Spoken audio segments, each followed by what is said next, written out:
श्री संत बाळूमामा देवस्थानमधील आर्थिक घोटाळा प्रकरणी संशयित आरोपींना अद्याप अटक नाही। आरोपींकडून पुरावे नष्ट केले जाऊ शकतात। तक्रारदारांनी या संदर्भात संशय व्यक्त केला आहे। संशयित आरोपींना अद्यापही अटक नाही। आरोपींकडून पुरावे नष्ट केले जाऊ शकतात अशी शक्यता सुद्धा आता वर्तवण्यात येत आहे।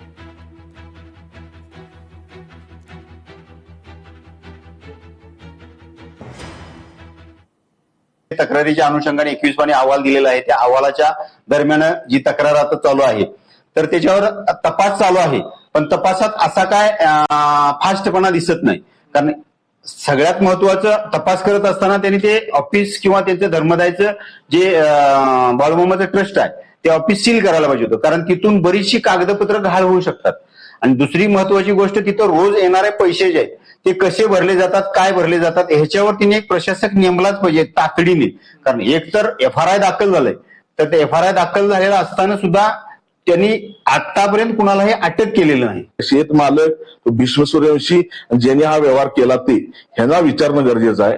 धैर्यशील भोसले म्हणून आज कार्याध्यक्ष म्हणून काम करतात, त्यांनी आदमापूरमध्ये 6.20 कोटी रुपयांना 2020 साली जमीन खरेदी केलेली ते 6.20 कोटी रुपये एकर ह्या रेटनं साधारण 2.25 एकर जमीन घेतलेली दिसते। 11.5 कोटी रुपयाची जमीन घेतलेली। त्यांनी सुद्धा असाच प्रकार केलाय। 5 जणांच्या नावानं त्यांनी संस्कारपत्र केलेलं आहे आणि ते संस्कारपत्र करून त्यांनी जमिनी कुठल्या घेतल्यात, कोण मालक आहे ह्याचा कुठेही त्या संस्कारपत्रात उल्लेख नाही।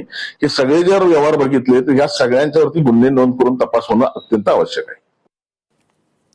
खिद्रापूर मंदिर संवर्धनासाठी 44 कोटी निधी मंजूर करण्यात आलाय। मंजूर निधीचा योग्य विनियोग झाला पाहिजे। नदीघाटचा प्रकल्प मंदिर प्रकल्पाशी जोडता येणार नाही।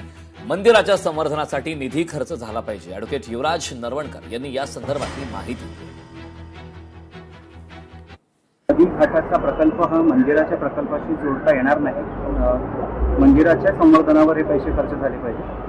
त्यानंतर बाकीच्या बाजूला जी बेकायदेशीर काही बांधकामं झाली त्याच्याकडे न्यायालयाने निर्देश त्याच्या संदर्भात काही दिलेले आहेत। त्यानंतर महत्त्वाचं म्हणजे कोर्टानं सांगितले काही ठिकाणी मंदिराला तडे गेले, त्या तड्यांवर तातडीनं डागडुजी कारवाई करावी आणि न्यायालयाने एक कमिटी स्थापन केली। त्या कमिटीला सांगितले की जाऊन त्या सगळ्या गोष्टींची शहानिशा करा आणि तो रिपोर्ट कोर्टाला द्या।